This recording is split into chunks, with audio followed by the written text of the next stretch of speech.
Justin Gaethje just heard 85,000 people roar at the White House, and according to Joe Rogan, who has been calling combat sports for over 20 years, he had never experienced anything like it in his entire career. Rogan called it the greatest night of fights of all time. He called the main event the greatest fight of all time. Not hyperbole for the cameras.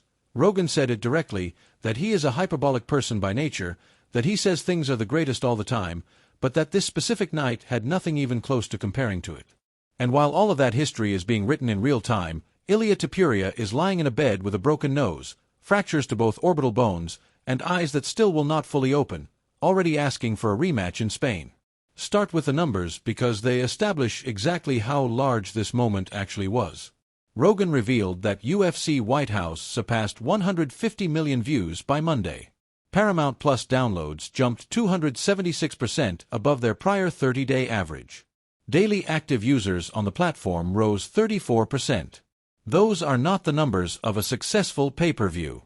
Those are the numbers of a genuine cultural moment, the kind of event that pulls in audiences who do not normally watch the sport, the kind of event that streaming services build entire quarterly earnings calls around. Whatever you think about the politics or the spectacle of holding a UFC card at the White House, the commercial result is undeniable. The sport just had one of the biggest nights in its history, and it happened specifically because Justin Gaethje did something nobody thought he could do.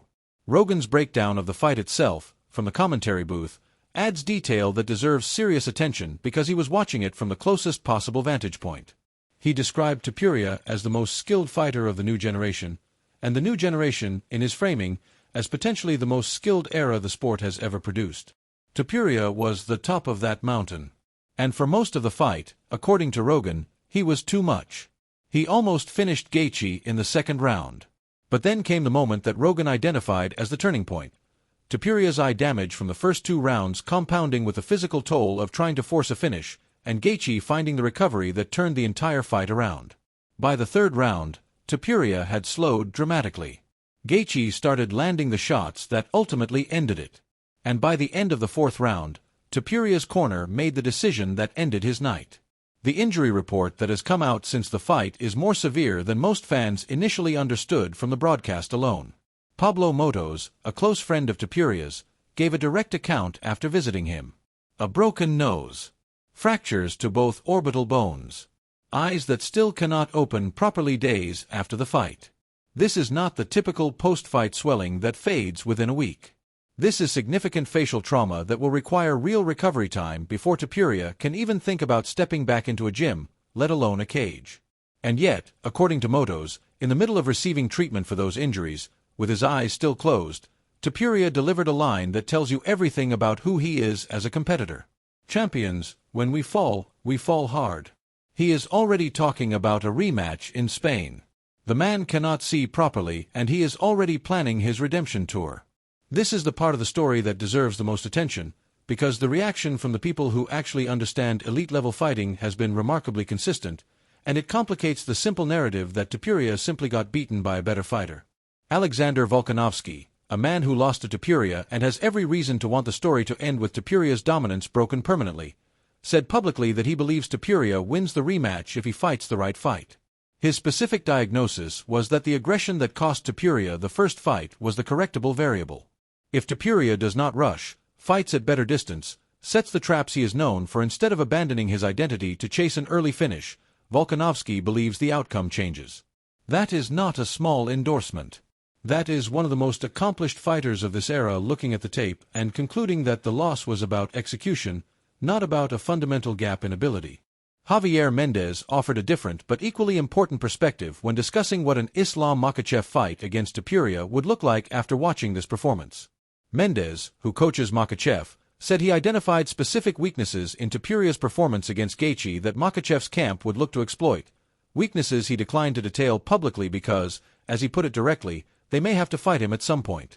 That refusal to elaborate is itself informative. Mendez is not speaking hypothetically about a fight that will never happen.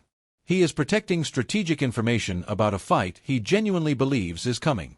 And his confidence that Makhachev beats anybody in the lightweight or welterweight divisions, combined with his specific acknowledgement of exploitable weaknesses in Topuria's game, suggests that the AKA camp has been studying this matchup as a live possibility for some time. Now turn to the co-main event controversy, because the Pereira and Gaines situation took a significant turn this week that deserves direct examination. Big John McCarthy, one of the most respected referees in the sport's history, weighed in on the criticism surrounding Gaines' finish over Pereira, specifically the accusations that Gaines landed illegal strikes to the back of the head and that referee Herb Dean allowed it to continue. McCarthy's defense of Gaines was nuanced rather than dismissive. He acknowledged that Gaines gets reckless when he senses a finish, that he becomes overly aggressive in pursuit of the stoppage. But he made a technical point that matters enormously in how these situations get evaluated. When a fighter is turning his head to survive, which Pereira was doing throughout the sequence, strikes that were aimed at legal targets can become illegal simply because the opponent moved into the path of the punch. McCarthy explained that you cannot expect a fighter to stop a punch mid-motion because his opponent turned his head 2 inches at the last second. That is not the same as intentionally targeting an illegal area. The distinction matters, and McCarthy's explanation reframes the controversy as a function of Pereira's defensive movement rather than Gaines' intent. Pereira's own position on the controversy shifted meaningfully over the course of the week, and that shift is worth tracking carefully. Immediately after the fight, he said he was exploring all grounds for an appeal, suggesting he believed the result itself was compromised by the officiating. By the time he appeared on the Ariel Helwani show days later, his position had changed completely. He confirmed he will not appeal. He said it does not make sense to appeal because the champion gets to be the champion. Instead, he wants a rematch in September. Fair, square, clean. That evolution from disputing the result to simply asking for a second opportunity is a significant walkback, and it suggests that whatever conversations happened between the immediate aftermath and the Helwani interview led him to conclude that the appeal path was not viable or not worth pursuing. The rematch path, by contrast, is something entirely within his control to earn. Kamaru Usman's assessment of Gaethje's legacy following this win deserves serious consideration because the case he built is more substantive than simple post-fight enthusiasm.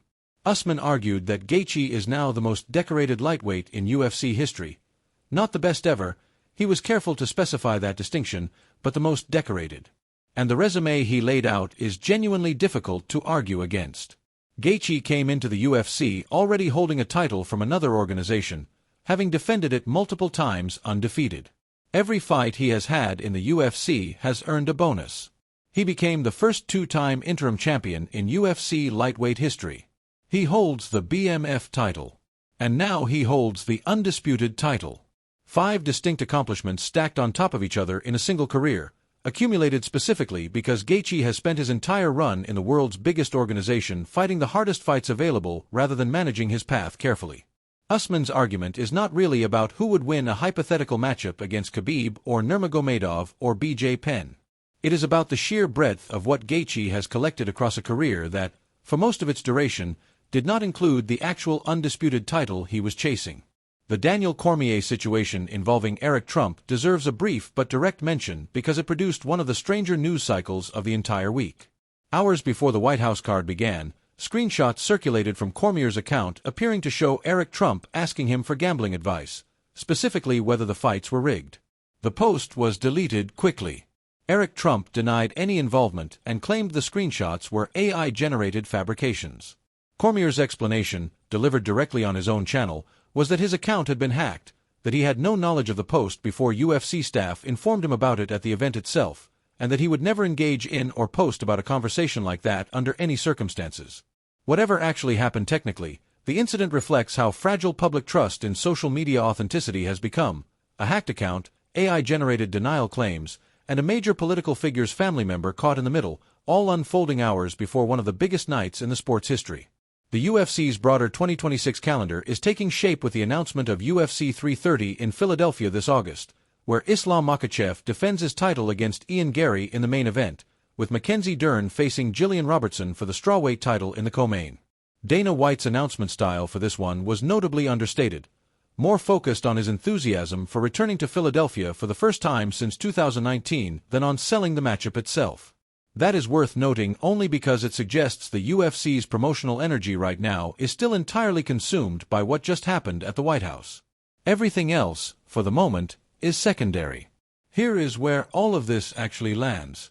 Justin Gaethje is the undisputed lightweight champion, has a legitimate claim to being the most decorated titleholder the division has ever produced, and just delivered the signature performance of his career in front of the largest audience combat sports has generated in years. Ilia Topuria is injured, humbled, and already plotting his return with a broken face and a one-liner about champions falling hard. The people who understand the sport at the deepest level, Volkanovski, Mendez, Rogan, all seem to agree on one thing despite their different vantage points. This is not over. The rematch, wherever it happens, carries more weight now than the first fight did. Because now everyone knows exactly what is at stake, exactly what each man is capable of, and exactly how close the margin actually was.